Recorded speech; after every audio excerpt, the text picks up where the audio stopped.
Welcome back, everybody. Statistics 5114, Virginia Tech Stat Inference. We're going to continue with the central limit theorem.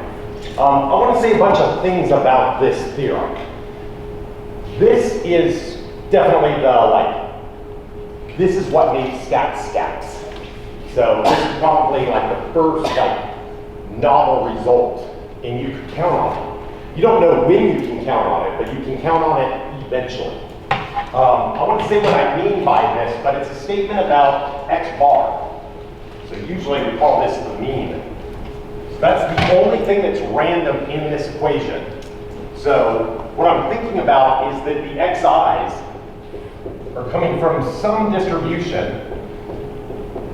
Usually we write something like this down. So xi is the realization from this distribution. Cap x is the random variable, and little x right there is the dummy variable. And they're all a little bit different.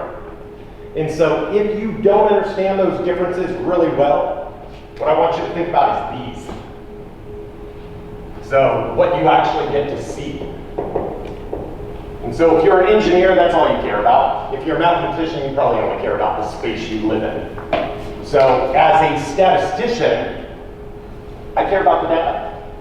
So that's what I get to see, and I'm going to do something with it. So there's practical applications of what I'm going to say, and then there's lots of theoretical stuff that is super interesting. So this is the mean. We'll call that x bar n.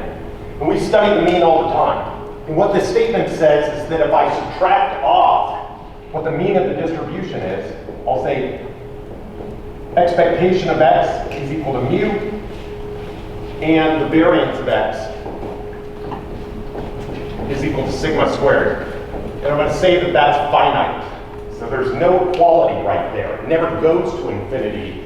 It's something that exists. It's a number that you get to write down. If you can't write it down, it doesn't exist. So what I mean is if you can't, not if you don't. So just because you can't figure out what this is doesn't mean it doesn't exist. I mean, if nobody can figure it out and it doesn't exist, like in a Cauchy distribution, this theorem doesn't hold. And so this is the critical bit of the central limit theorem, is that the variance exists.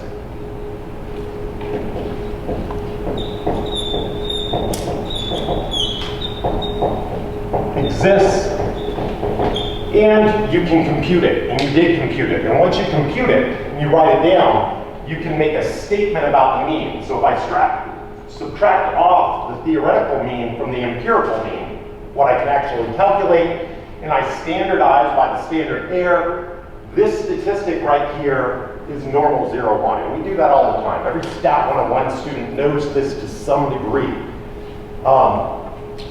Turns out this is not quite true. So we say it's distributed as.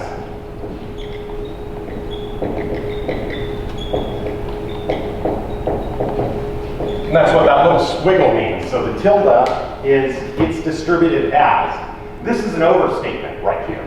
We use it like this all the time. Sometimes we might write down things like x bar n is distributed normal with mean mu and variance sigma squared over n.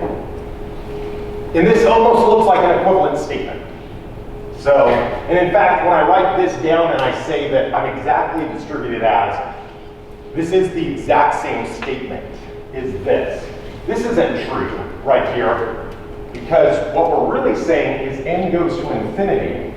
So as n gets really big, and theoretically as it gets as big as you could even think about it, and bigger, it's normal 0, 1.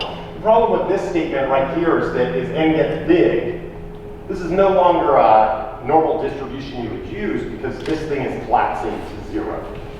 So as a practitioner, I use this result like this all the time.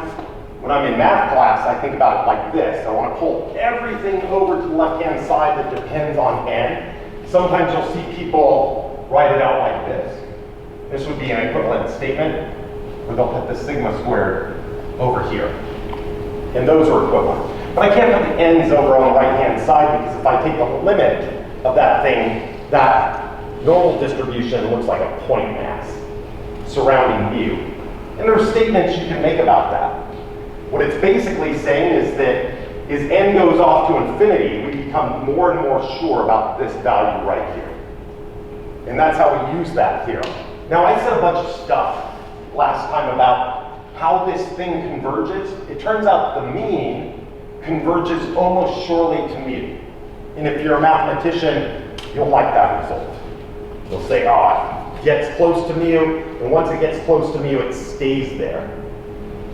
I did say last time to Liang that this thing right here, this thing is converging almost surely to normal distribution. It turns out it's not true. So this doesn't converge almost surely to the normal distribution. Liang already knew that. So, but it comes really close to that. And if you don't know what almost sure convergence is in this class, you're at no loss.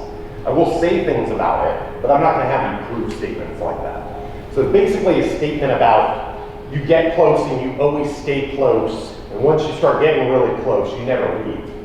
So in terms of statistics, really what I care about is what's the distribution of my statistics so I can compute probabilities. So I can say to somebody like, with probability 0.8 something happens. We can make that statement with this limit theorem. So in probability, this thing converges. It turns out, if you guys are really interested, this statistic converges uniformly to this distribution. And so that's a good statement about it gets close. The probability distribution gets close and it stays there. If you don't know what that means, that's okay for this class. We're not going to do convergence theory. But some people are going to be interested in which way does this converge. So it turns out this converges in distribution and in probability to this statement, but not almost surely. However, it converges uniformly. And that's the strongest statement we can make. There's a paper that I looked up. I did some reading about this. After Liang and I had our conversation, I wanted to double check myself. And it turns out there is an almost sure result on the central limit theorem. Onker kind of pointed us in this direction. He said, if you take weighted samples, you can maybe say something about almost sure convergence. I took that to mean stratification. That's also true. But it turns out there is a weighted averaging that does converge almost surely. This paper is a good indicator of that. This paper is much steeper in kind of mathematical intake that you'll need than what we're going to do in this class. I'll send this out to you, though, if you'd like to look it up. Turns out in 1988, so fairly recently, people came up with a limit theorem that was almost sure convergence. So again, not something we're covering in this class, but something Onker's going to want to know about. So he's got a mathematician inside of him. He wants to understand this measure theoretically. If you want to talk to somebody about this paper, I'm a decent resource for this. I would say Pong Du in our department. So Professor Du or Professor Tailor would be really good resources to talk about this paper with. But it turns out this is the statement that we're studying right here. So averages. That's an indicator function. It's my delta function that I usually write down. So this looks like simple average.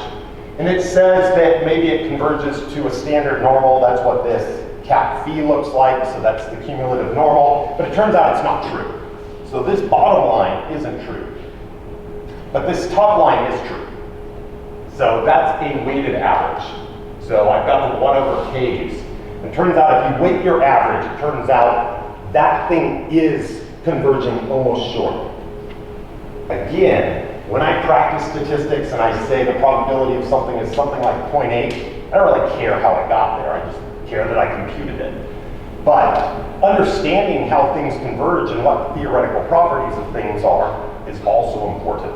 So it turns out there is an almost short convergence theorem for weighted averages, and it turns out this statement right here looks like there might be almost short since AS for this simple average, something like this that we're computing. Maybe it looks normal, but it turns out if you flip the page on this, it says that this fails. It's not true. fails even for x is equal to 0, so the center of the distribution. So when the probabilities are large of something happening, it still fails. It's not almost sure. Saying that, if you've had a real analysis class, this converges uniformly to this.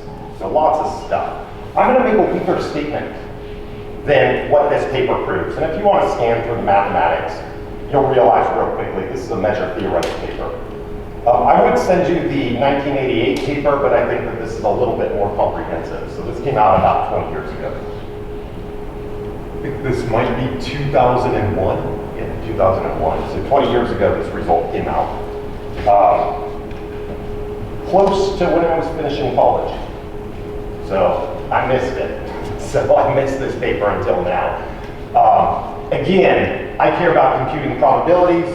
I want to report them to people. But if you're a mathematician and you want to prove things, you'll care about how fast it converges. This paper doesn't say anything about that. So what we kind of know is that things converge is a function of root n because it shows up in the equation.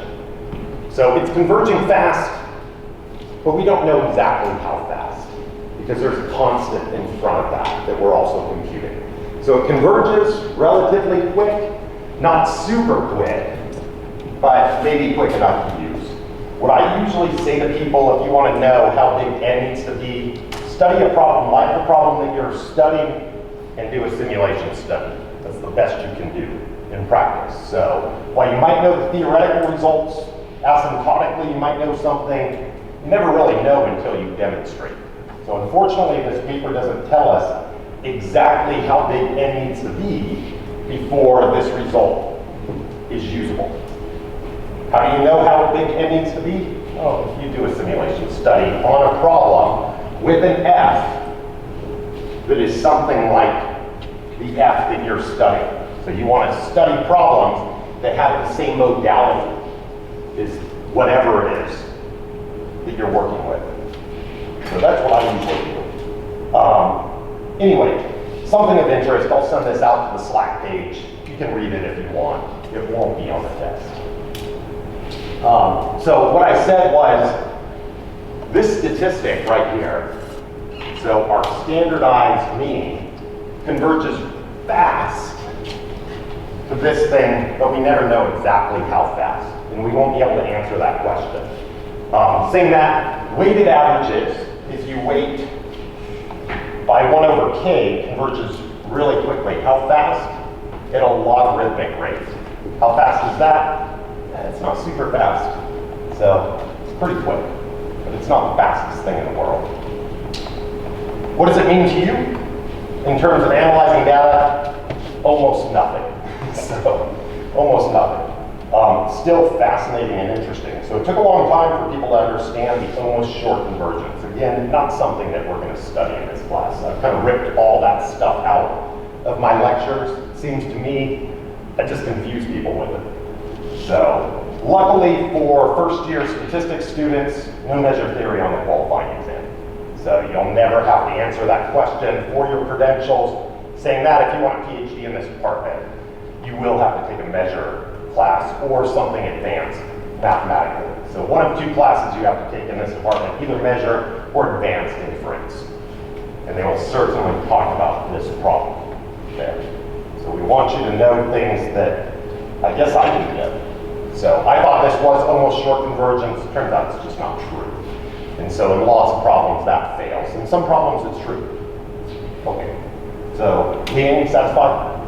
Oh, that's good. Thank you. Close enough. Bunker? Yeah. This is about what you were thinking, right? So one of these sort of results. Sir? This please. Yeah. The updated one, the one that converges fast, how do you update it on that statistic? The one written. So you see that thing in 1.1, that equation?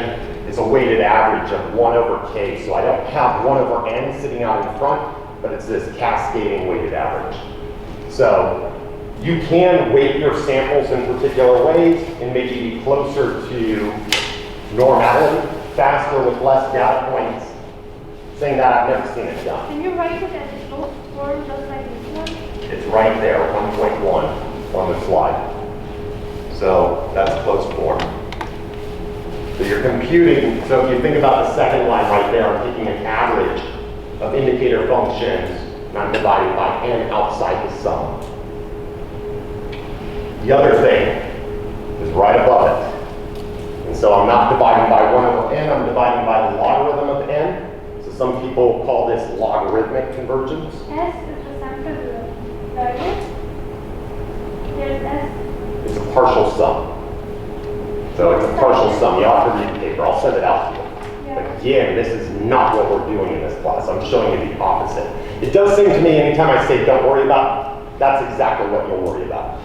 So let me just send you the paper. You can read through it. If you have conversation you want to have a vote, let's do it in office hours and have a conversation about it. Again, not on your test. So they're partial sums, the SK. So those are little blocks of X bars. So, okay. I just wanted you to see the result, what kind of convergence. For those of you that have a mathematician that just cannot be satisfied ever, if you want to know the result, I want to just hand it to you. I'm not going to prove this. So, and it turns out, I was reading through this for a couple hours the other day, and I thought it was super fun. Again, what am I going to do with it? Nothing. So, it's not going to change the way I practice stats, but it's still a cool result. Some of you will be PhDs in statistics, and some of you will be more mathematical than others. Some of you might become theorists. I'm not a theorist. I'm a methodologist. So I create techniques. I study their properties, and then I put it out there for scientists to use. So my theory is usually Markov chain-based, because I study Markov chain algorithms for computing distributions. We won't be doing that in this class per se, not the mathematics, but I might show you what MCMC is. So you can search through my Google Scholar and see where my theory lies. So what do I think is important? It has a lot to do with problems that I study. And so that's going to be true for you too. We do have several theoreticians in the department. Go and talk to them about it. I'm sure if you show up to George's office or Tom's office, they will get really hot and heavy on this. So they like this. I can understand why it's cool. My proof is going to lack.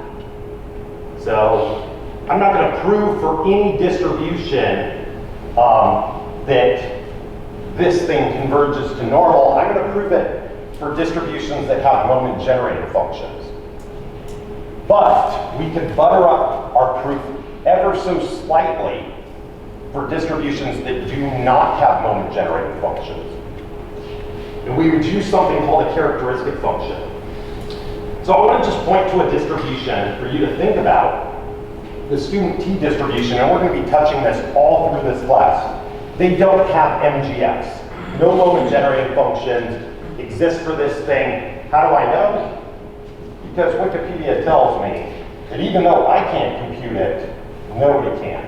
So if you go to Wiki, I do this all the time, look at my distribution. Sometimes I parameterize them slightly different than Wiki, but it's kind of arbitrary.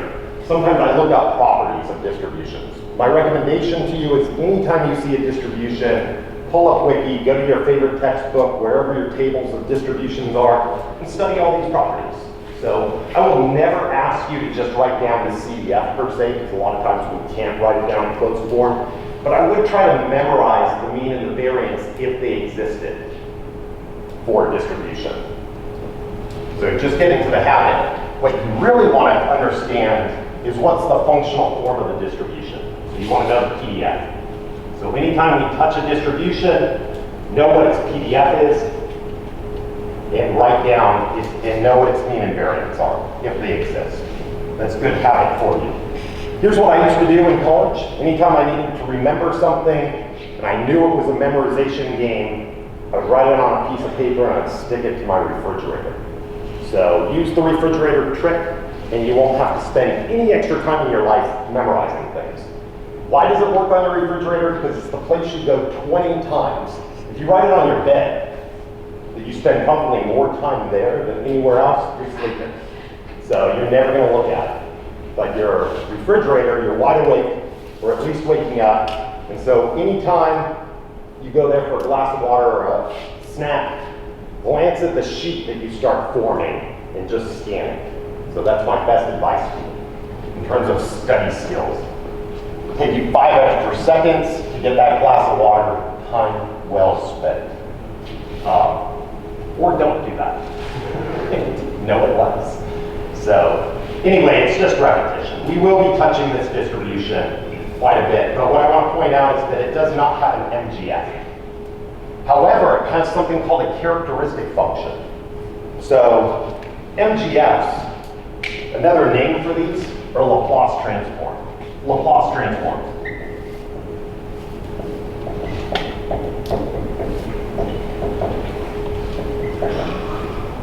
Turns out there's another equation that looks very similar to this one, but it has an imaginary number sitting in it.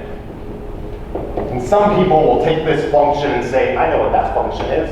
It's a decomposition of sines and cosines, basically a circle. It turns out by bounding things by a circle, we can usually compute this thing right here, but we can't compute this. So characteristic functions exist for all the distributions you're ever going to touch. So anything with like a finite mean and variance, anything that the central limit theorem applies to, its characteristic function will exist. Some of you probably haven't seen that since high school, what the imaginary number is. So square root of -1. If you take a complex analysis class, you'll like this function. If you haven't taken it, that's okay. Just know that we could make our proof way more general if we bounded things in something that looks like a circle. So sine, cosine, circle. We're not going to do this. There's another name for this. This is called the Fourier Transform. And that's all we'll do with this in this class. We'll just say there's some other function that's slightly harder to work with, but not too much harder.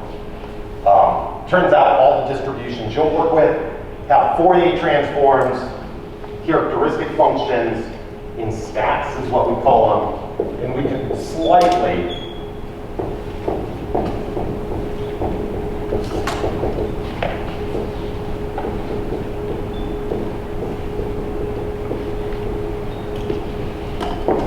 or function. We can slightly modify our proof, but we're not going to do it in this class. But if you want to read through Wiki and see that the proof that I'm going to present to you looks absolutely similar to the proof that they'll show you with characteristic functions. So while I'm not going to prove the central limit theorem for any distribution you're going to touch, T is a good example. We could slightly modify our proof so that we could carry it over to other functions. Unger? So I know that the central limit theorem doesn't work for, say, like the Cauchy distribution. But does the Cauchy distribution still have a characteristic function? It does. Okay. Yeah. So that's my point. So you might ask, well, what about another distribution that I'm used to working with? Does it have a characteristic function? And I can answer that question in advance. Yes. It does. So go to the Wikipedia page on characteristic functions, and they'll provide you a proof of that. Okay. So that's how we can make this proof more general. We'll do it the way the book does it, and we'll just kind of exclude some distributions, but we might know that the central limit theorem holds. So let's just answer a little bit more. So does this result hold if this is a T1 distribution, a Cauchy? It does not, even though the characteristic function for Cauchy exists. So we could write down a characteristic function of this, and we would find out real quickly that the limit that we're going to work through explodes on us. I guess my next question would be, what about a T1.1 distribution? The mean exists for that distribution. Turns out this result will not hold for a T1.1. However, it'll hold for a T3 distribution because it's going to have a variance. It ends up holding for a T2.1 or a T2 point epsilon. this result will hold. What we really need is any distribution that has a finite variance. This will hold. I will say this, for the theoreticians, this statistic converges almost surely to mu. So that's the strong law of large numbers, if the variance exists. There's something called the weak law of large numbers. And so that's a statement about convergence in probability versus convergence almost surely. Why do we use the weak law of large numbers when we talk about it in classes? Because the proof for the weak law is way easier. So proving things converge almost surely is usually difficult. You know, it makes me tremble unless I've seen the problem before. In my qualifying exam, they asked about almost sure convergence, and I remember once we saw the problem on the qualifying exam, I was like, sweet, I already know the answer to this one. Thank goodness I studied. But in general, it's usually hard. Proving that this converges weakly to that, or using the weak law of large numbers is pretty easy. I think you use Chebyshev's inequality. It's a much easier sort of proof. Lots of things that are true that we're not going to prove in this class. So all things that you might want to prove to yourself, things that you can follow up with. I'm going to work through the proof, assuming Mgfs exist, but the result is more broadly applicable. So again, the example is something like a T2.1. Mgf doesn't exist, characteristic function exists. I can prove it using that. Saying that, I'm not going to do it because George Casella and Roger Berger didn't do it. So anyway, things you might be interested in that we won't cover in class. There'll be a lot of stuff like this. I'd like to throw out that nuanced stuff for those of you that are trying to get a grip on all your theory. Wikipedia page on characteristic functions is just as easy to find, and they'll say some compelling statements about the existence of characteristic functions. All the distributions you're ever going to touch, the characteristic function exists. Okay, that's enough of that. Let's get on with our proof.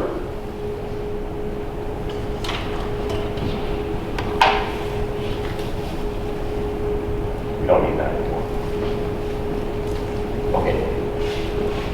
I want to just write down Taylor's theorem one more time because we're going to apply what Taylor actually proved. So a Taylor's series, f of x, can be written down if f is smooth. So if f is smooth enough,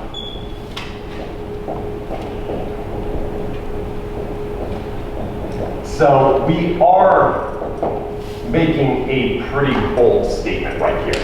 We're saying we're going to prove this not only in cases where Mgfs exist, but also the Tailor expansion is good and it exists.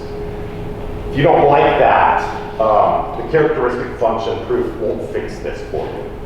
And so this is more broadly applicable, but basically from calculus class, we know something about smoothness conditions for this. I'll say a little bit more about it. So the Tailor expansion looks something like this. K equals, I'll say, from 0 to cap K. I'm going to take the kth derivative of something. I'm going to plug in my centering parameter. And then I'm going to write down x minus my centering parameter raised to the kth power, and I'm going to divide this by k factorial. So this is almost true. If k is very large, this becomes more and more true. There's a remainder term in here. So I'm just going to write down that this is going to be f, I'll say k prime, just to make it different. Goes from cap k plus 1, so one index bigger than that, off to infinity. This is going to be k prime c over k prime factorial x minus c raised to the k prime. So if the function is smooth enough, we can usually write this down. Super useful for doing proofs. So where do I use Tailor expansions and Mgfs? Usually when I'm proving something. So usually don't use them in practice, but certainly some people do. So this can be a very good approximation. So here's our approximation. And here's our remainder.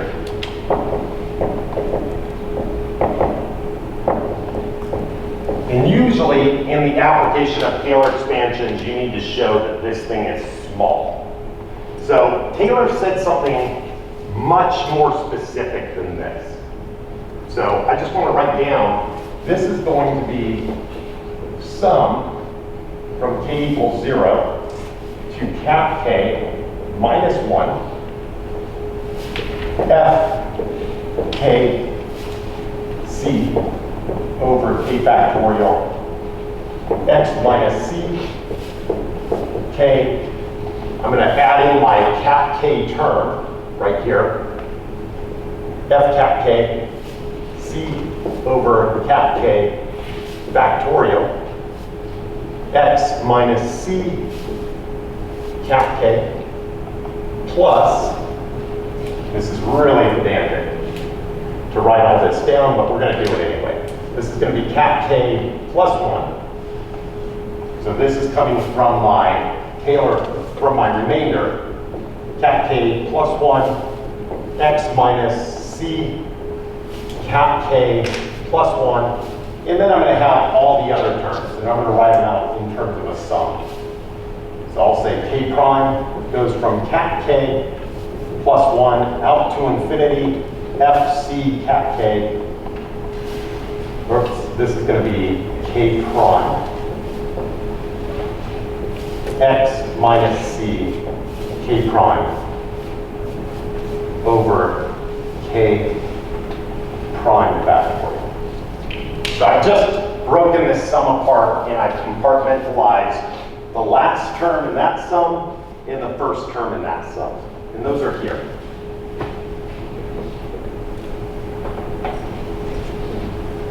Taylor said something that was really cool about this.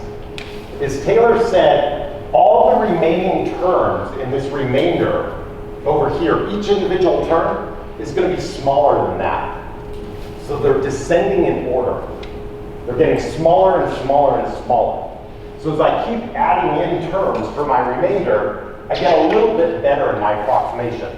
But I don't need the first two terms plus the 101st term. So I would rather have a third term in the sum. And so it gives me better approximation.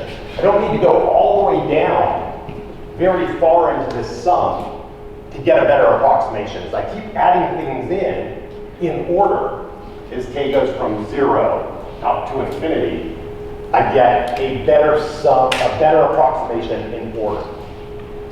So the real thing that you've studied in calculus is comparing this to that. So in the limit, if I compare this term to that term, what we want to make sure is that this is much smaller than that. And if this is going to start exploding and get big, then this thing will never converge for you. And so that's what Taylor told us. Is basically, if we want to understand how good this approximation is, we need to compare the last term in our approximation to the first term in our remainder, and I don't need to think about all this junk over here. So that's what you learned in calculus class, and they would usually ask you, how far from C, your centering parameter, do you need to be? Or how far can you be from C and still have a reasonable approximation? And the way you answered that was to look at how big this term got compared to that. So if this term starts getting big compared to that, Taylor's approximation is no good for you. So that's what Taylor's theorem is all about. Okay. For the last sum, I know it doesn't matter that much, but shouldn't it be k prime equals k plus 2? Yes, you're right. Let's get it right. Absolutely. That's some 9 a.m. right there. So I added in an extra term. I would prefer not to add in that k plus 1 term twice. I wouldn't mind if I added in the k plus 1,000,000th term twice. I probably wouldn't notice it. But Unger's right. This will bust us up a little bit. if we did think about it like that. So again, Taylor's theorem is all about the comparison of these two terms. When is this small relative to that? And that's what we'll have to analyze in our proof. Okay, a few more things. So property 1 and property 2. So we want to be able to prove these two things. So here's the definition of the moment generating function. If I want to understand the distribution of this thing, the moment generating function for the sum of the xi's, I just write down a very similar equation.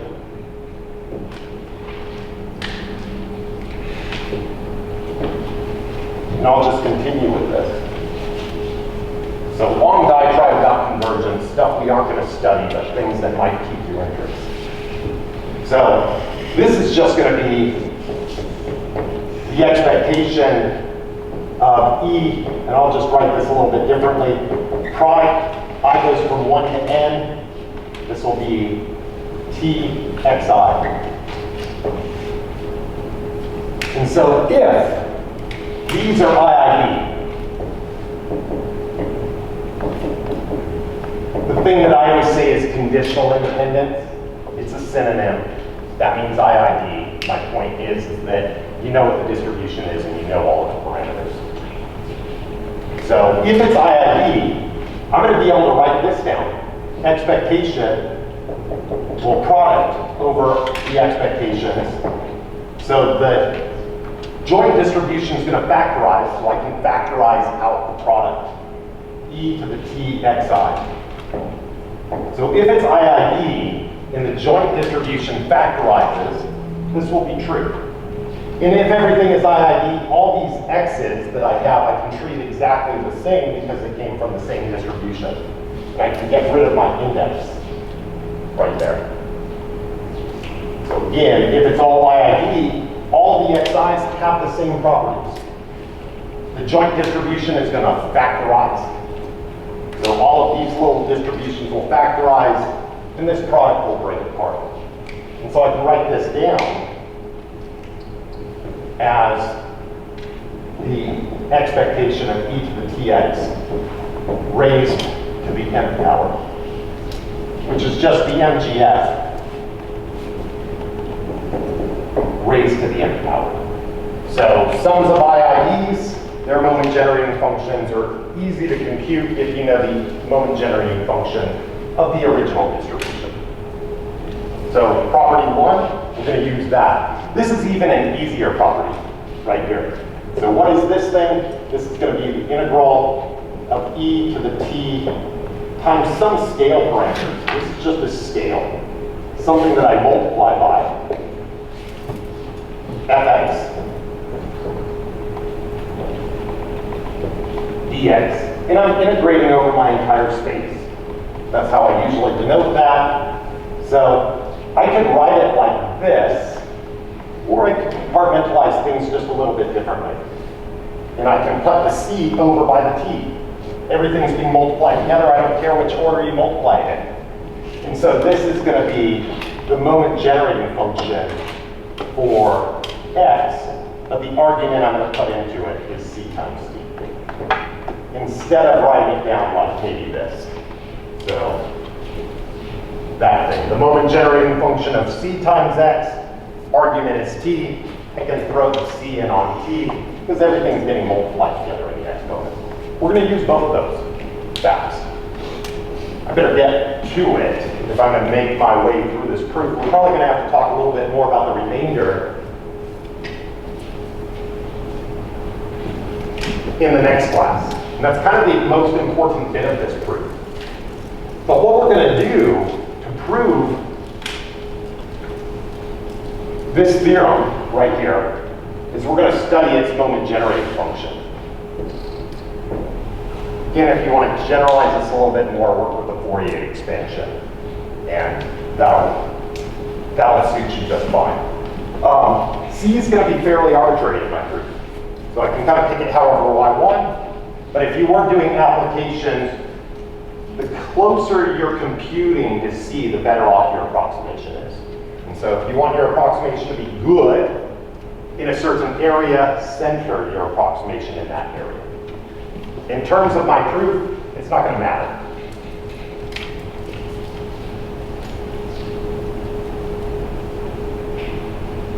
Okay, so what I want to do is study the moment generating function of some of the xi's. Well, I'll say this. Let's actually make this easier for ourselves when we standardize everything. So I'm going to think about some statistic. I get these xi's. They come from f. I goes from 1 to n. And the version of this proof that we're going to study is the IID version. It turns out there are central limit theorems for non-IID random variables that also have normal 0-1 distributions once you standardize everything. We're not talking about that proof. So all kinds of variants of this statement are also true. We won't study them. So this is going to be the easiest case right here. So lots of generalizable results. We might talk about them in this class. So again, some of those proofs are a little bit difficult. So what I want to do is I want to study standardized random variables. So yi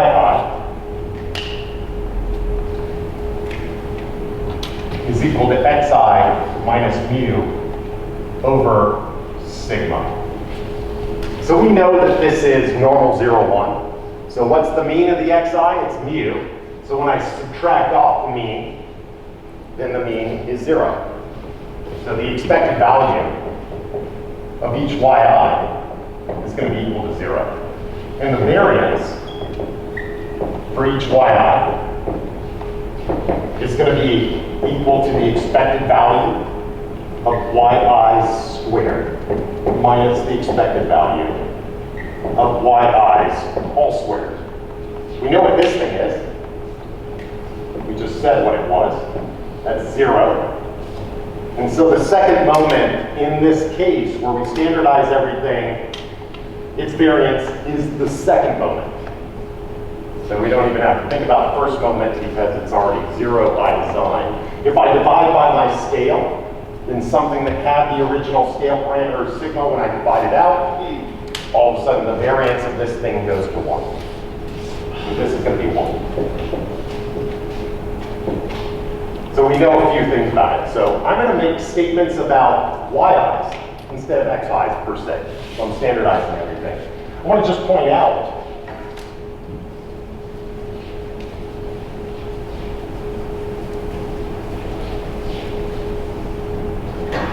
that instead of writing down this statistic,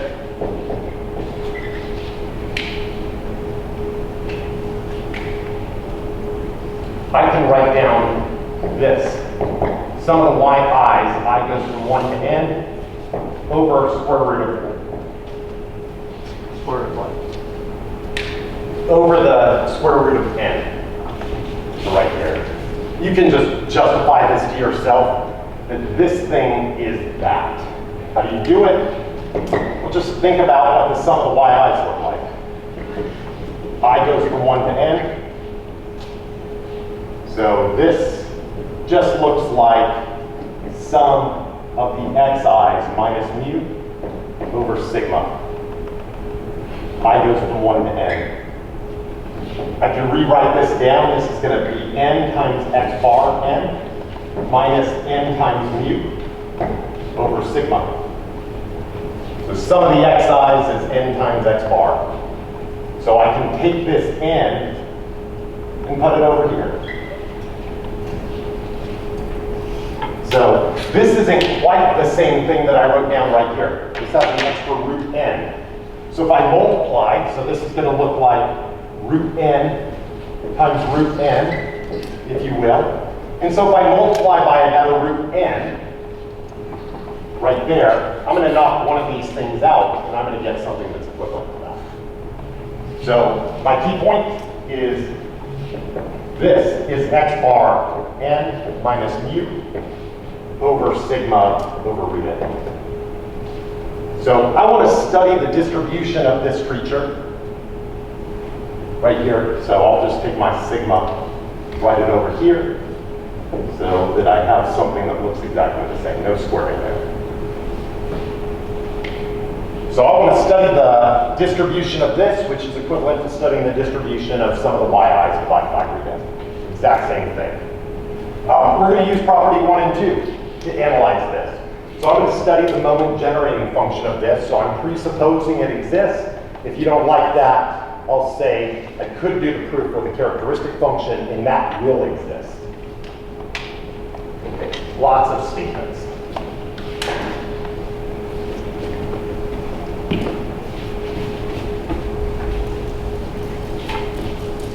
So let's look at the moment generating function.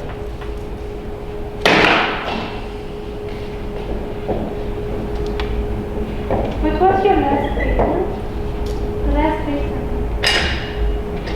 What was your last statement?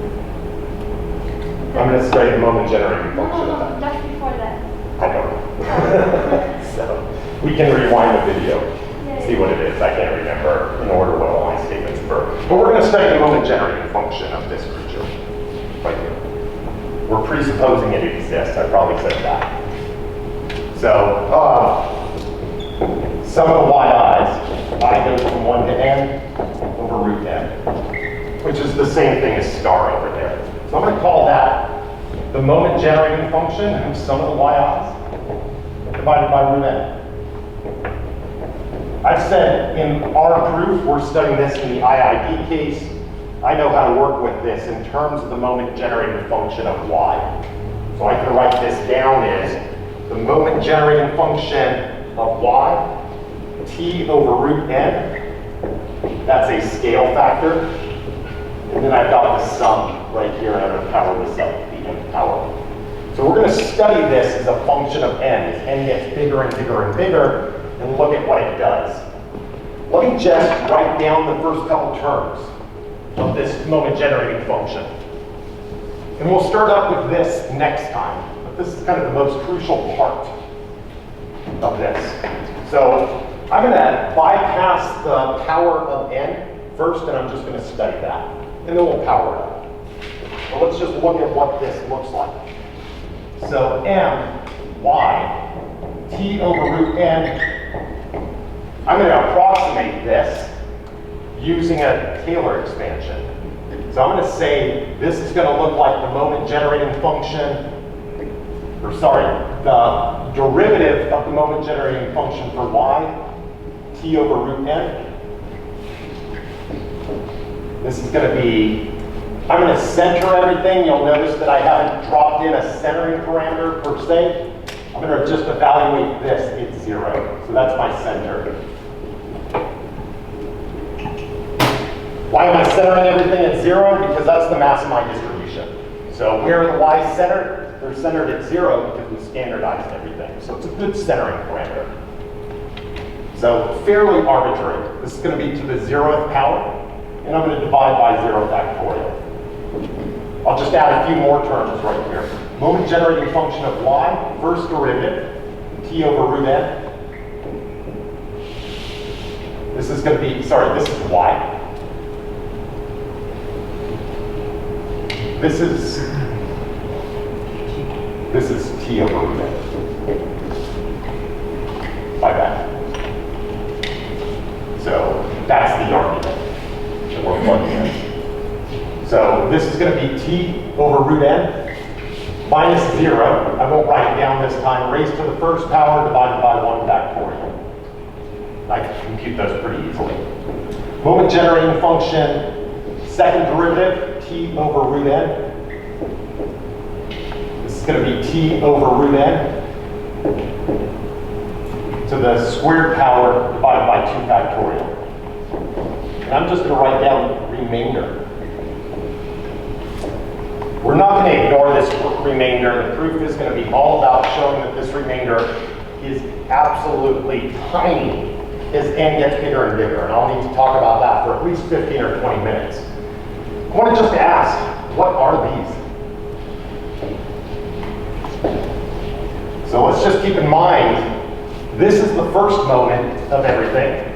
Our first moment of y, I already know what it is. It's 0.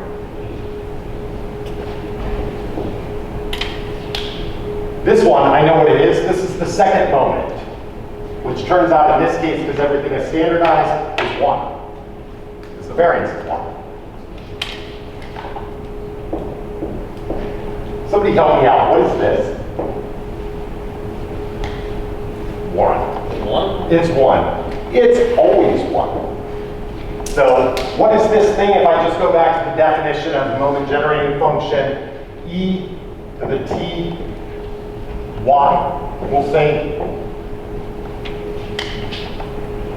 I don't take a derivative with respect to t, and I just evaluate this if t is equal to 0.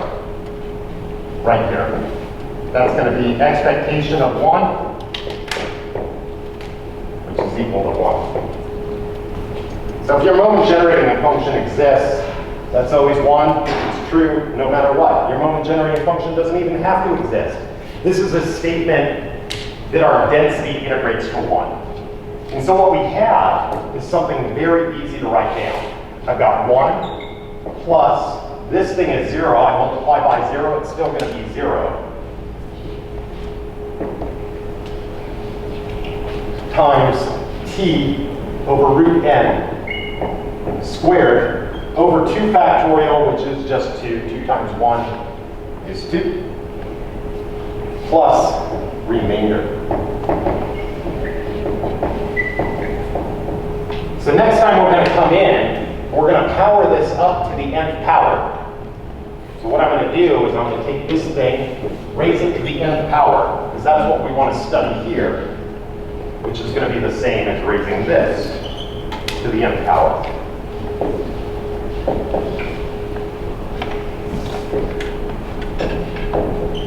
We're going to have to compare this term, the biggest term in our approximation, or sorry, the smallest term in our approximation, so the biggest power in our approximation to the smallest power in our remainder.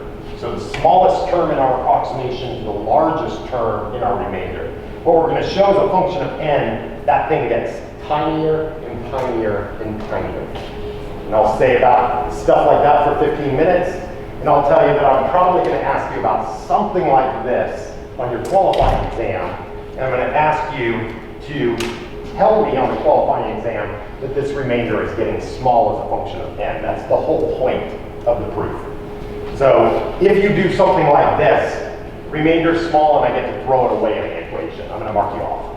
So if you say a lot of things about the remainder and why it's getting small, then I'll give you full credit. So let's spend a little bit of time talking about this, because we're going to repeat this come delta function, delta method.